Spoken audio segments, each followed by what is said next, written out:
বেশি লম্বা বলার মতো সুযোগ নেই, দরকার নেই। গুরুত্বপূর্ণ আলোচনাগুলো আলহামদুলিল্লাহ চলে এসেছে। তবে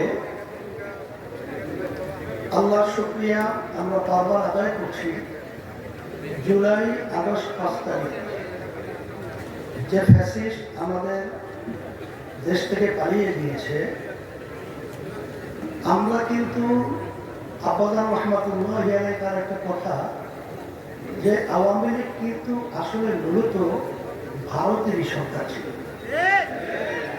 তার সমস্ত কার্যক্রমগুলো এবং যত তাদের পরিচালনায় আমরা লক্ষ্য করেছি ভারতের সুবিধাই তার থেকে প্রকাশ পেয়েছে।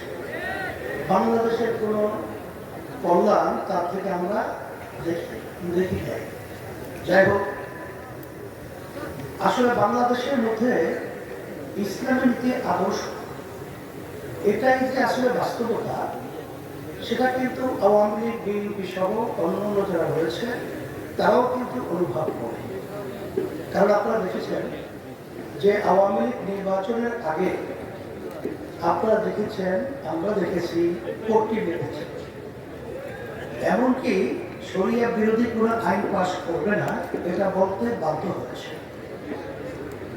বিএনপি কিন্তু ইসলামের মূল্যবোধের সরকার বলতে বাধ্য হয়েছে। আসলে ব্যাপারটা হলো যে বাংলাদেশের শতকরা প্রায় 92 জনের মতো মুসলমান বসবাস করে। এই দেশের মধ্যে রাষ্ট্রীয় পর্যায়ে নীতি আদর্শ বাস্তবায়ন থাকবে ইসলাম, এটাই হলো বাস্তবতা। আলহামদুলিল্লাহ, আল্লাহ শুকরিয়া আদায় করছি যে আগে পরে যে অবস্থাটা ছিল, বর্তমানে অবস্থাটা আলহামদুলিল্লাহ অনেকটা পরিবর্তন আপনারা দেখেছেন। কারণ আজকে খেলাফত মজলিসে, এই মজলিসের মধ্যে ইসলামী আন্দোলন বাংলাদেশের দায়িত্বশীল এসেছে, অন্য অন্য ইসলামী দলের দায়িত্বশীল এসেছে, বিভিন্ন পর্যায়ে আলহামদুলিল্লাহ আমরা কিন্তু মনের দিক থেকে অনেকটা ওকে কাছাকাছি চলে গেছি এবং বাস্তবতাও কিন্তু তাই। আর বিশেষ করে আমি ধন্যবাদ জানাই খেলাফত মজলিসের আমাদের সম্মানিত আমির, মহাসচিব সহ, তারা কিন্তু এই ঐক্যের ব্যাপারটা অত্যন্ত গুরুত্ব দিয়ে তারা কাজ করতেছিল। তার বাংলাদেশ খেলাফত মজলিস সহ তারাও কিন্তু গুরুত্ব সহকারে কাজ করছে। জমিয়তুল উলামা ইসলাম সহ আমরা দুইটা আলহামদুলিল্লাহ অনেকটাই পরামর্শ ভিত্তিক, অনেকটাই কিন্তু আমরা কাছাকাছি চলে এসেছি। আমরা দোয়া করি, দোয়া চাই আমরা যেন সবাই একাত্রিত হয়ে ইসলামের পক্ষে আমরা যেন একটা আওয়াজ তুলতে পারি এবং আশা করি আমরা আমাদের পারবো ইনশাআল্লাহ। আর সাথে সাথে বিএনপি সহ অন্যান্য যারা রয়েছেন তাদেরকে বিশেষ করে আমি বলবো যে 53 বছর আমাদের দেশ যে আদর্শ যারা পরিচালনা করেছে, সুন্দর একটা ধারা দেশের ভিতরে কিন্তু বাস্তবায়ন হয় না। আপনারা দেখেছেন যে ফ্যাসিস্ট প্রায় 15.5 বছর পর্যন্ত যেভাবে দেশ পরিচালনা করেছিল সেটা আমরা সবাই ভুক্তভোগী। কিন্তু এই যে অন্তর্বর্তীকারী সরকার, এরা কিন্তু আসলে অনেকটাই রাজনৈতিকভাবে আমি বলবো বিজ্ঞ নয়। তারা আমাদের এই ছাত্র জনতা এক কথায় হাজার হাজার শহীদ হয়েছে, পঙ্গু হয়েছে, চোখ হারিয়েছে, তাদেরই কিন্তু একটা ফসল অন্তর্বর্তীকারী সরকার।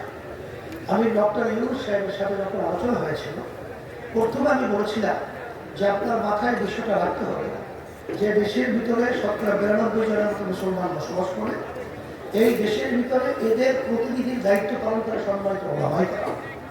তা আপনাদের কার্যক্রম পদক্ষেপ কথার ব্যাপারে খুব সতর্কতা থাকতে হবে।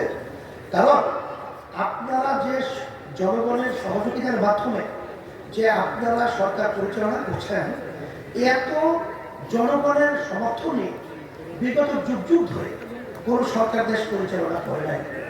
কিন্তু তাদের কিছু কার্যক্রম প্রশ্নবিদ্ধ, যেমন ছাত্র বৈষম্য বিরোধী আন্দোলনে যারা নাকি রাস্তায় নেমেছিল এবং জনগণ তাদের সাথে একাত্মতা প্রকাশ করেছিল, সেখানে আপনার এই যে ভারতীয় সহ কিছু উপদেষ্টা, এদেরকে নেওয়ার ব্যাপারে জনগণের কিন্তু সম্পূর্ণ ভিন্নতা মত থাকার পরেও আপনারা কিন্তু বিতর্কিত উপদেষ্টা নিয়েছেন।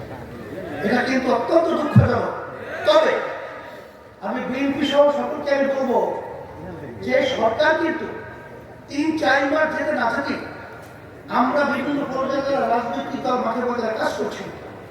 আমরা আসলে দেশ সুন্দর করার ব্যাপারে, সুন্দর একটা কল্যাণ রাষ্ট্র হওয়ার ব্যাপারে আমরা সবাই ঐক্যমতে তাদেরকে সহযোগিতা পরামর্শ সহ সব ব্যবস্থাপনা করা এটা আমাদের নৈতিক দায়িত্ব। কিন্তু আমরা কিন্তু অনেকাংশে একটু তাড়াহুড়া করার কারণে ফ্যাসিস্ট কিন্তু আমাদের দেশে অরাজকতা বাঁধাবার একটা সুযোগ তৈরি হয়েছে। অনেকাংশে কিন্তু ভারত বিভিন্ন ধরনের কথা বলার সুযোগ পেয়েছে।